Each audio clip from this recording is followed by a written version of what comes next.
Olá, pessoal! Estão prontos para mais uma aula de matemática? Eu sou a professora Thaís e nós vamos falar sobre a representação dos espaços. Quando a gente fala de um trajeto, um caminho que a gente vai seguir, além de indicar a direção para onde a gente vai, nós temos que indicar, na verdade, uma sequência completa com todos os pontos que a gente tem que percorrer para chegar do início até o fim do caminho.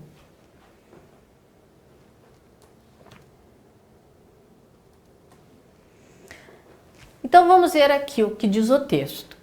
Quando queremos sair de um lugar para ir para outro lugar, precisamos definir o caminho que vamos seguir. Ou seja, precisamos pensar em um trajeto.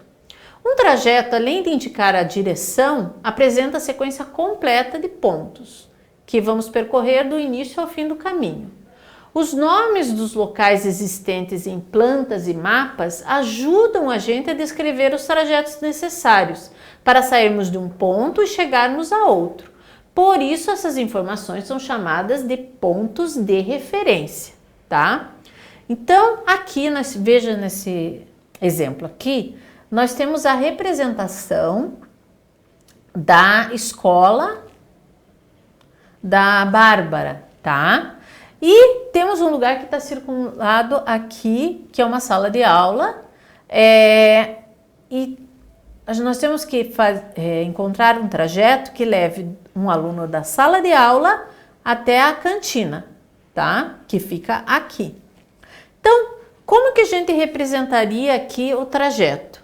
Veja que há diferentes trajetos para fazer esse percurso que vai da sala de aula até a cantina. Por exemplo, dá para sair aqui, passar no meio dessas duas mesas, tá? Seguir aqui acompanhando a parede destas construções, a quadra aqui, dar a volta por aqui e chegar na cantina. Ou dá para sair aqui, passar na frente de todas essas salas de aula e quando chegar aqui no jogo, vira e vai até a cantina. E dá ainda para passar no meio das mesas, mas em vez de seguir por aqui, dá para passar aqui perto do quiosque e as mesas e depois ir para a cantina. Como que a gente descreve um trajeto desse? A gente tem que transformar em texto o que eu falei.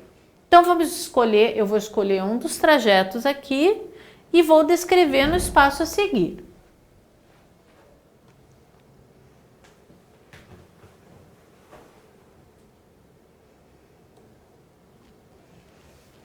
Então vamos ver, o trajeto pode ser, mas aqui o desenho está meio borrado, vamos voltar lá mesmo.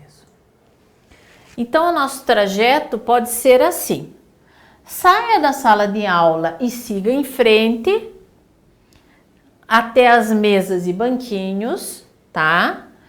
Passe entre as mesas e quando você chegar na quadra, vire à esquerda, passe perto do quiosque, com o quiosque ficando à tua direita. Assim que terminar o quiosque, vire à direita e caminhe em frente até a cantina. Essa é uma das maneiras de descrever o trajeto, tá? Outra maneira de descrever o trajeto é: saia da sala de aula e vire à esquerda. Siga acompanhando as outras salas de aula, com elas à sua esquerda. Quando chegar na última mesa, vire à direita e siga em frente até a cantina. Então, eu descrevi aqui dois trajetos que podem ser feitos para ir da sala de aula até a cantina. Vamos para o exercício 2. Na escola de Pedro, uma vez por ano, cada aluno pode convidar um amigo para assistir às aulas junto com eles. Imagine que você é amigo do Pedro e fará companhia a ele nas aulas. Você está na escola de Pedro e encontrou um desafio deixado por ele: chegar até a sala de aula sozinho. Para ajudá-lo, Pedro fez um mapa e traçou com uma linha vermelha o caminho que você deve percorrer. Você é capaz de decifrar esse mapa? No espaço a seguir, descreva como você pode chegar à sala do Pedro. Então aqui tem o mapa da escola do Pedro, tá?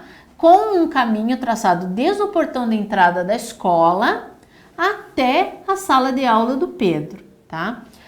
Isso aqui está descrito por meio de um desenho, mas como que a gente pode descrever isso usando palavras?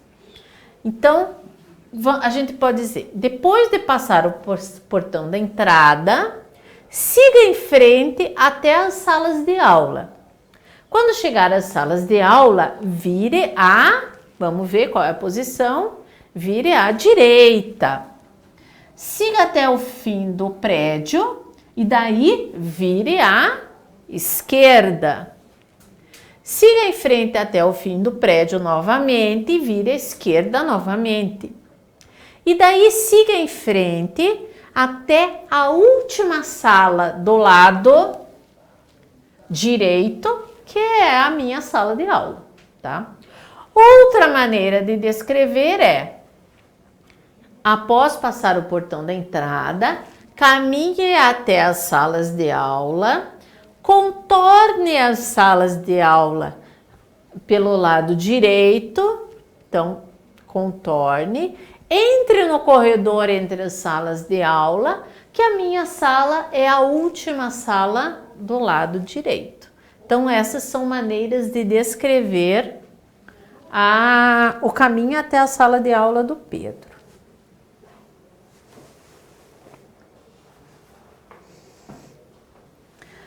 E no exercício 3 tem isso. Observe a seguir a descrição feita por Pedro e trace no mapa o caminho que ele fez. Saí da minha sala de aula. É o Pedro que está escrevendo, tá? Ele estava lá na sala de aula. Saí da minha sala de aula. Caminhei em direção à cantina. Então, a gente sabe que a sala de aula do Pedro é essa. E ele caminhou em direção à cantina. Onde que está a cantina? A cantina está aqui embaixo. Então, ele saiu e caminhou na direção da cantina.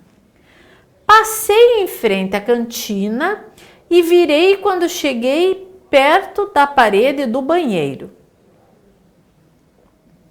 Então, ele veio aqui, passou em frente à cantina, virou quando chegou em frente à parede do banheiro.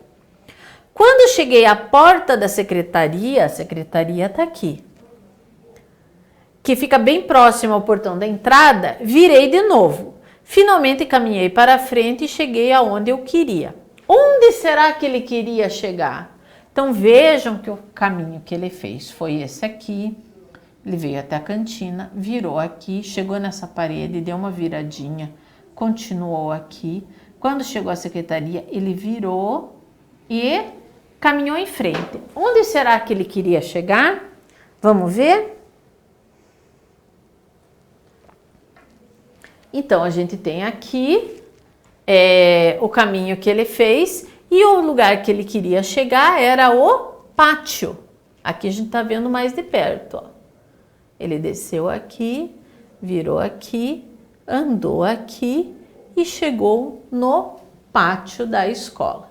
Então, vocês vejam que quando a gente tem um mapa, a gente pode não ter as indicações dos lugares que a gente quer ir na forma de palavras. A gente pode representar por meio de uma linha.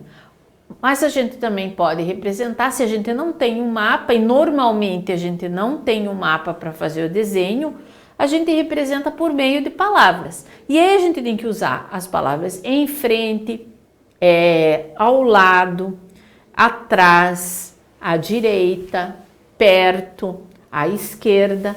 É bem importante a gente saber diferenciar todas essas palavras e saber usá-las para dar a indicação de um lugar.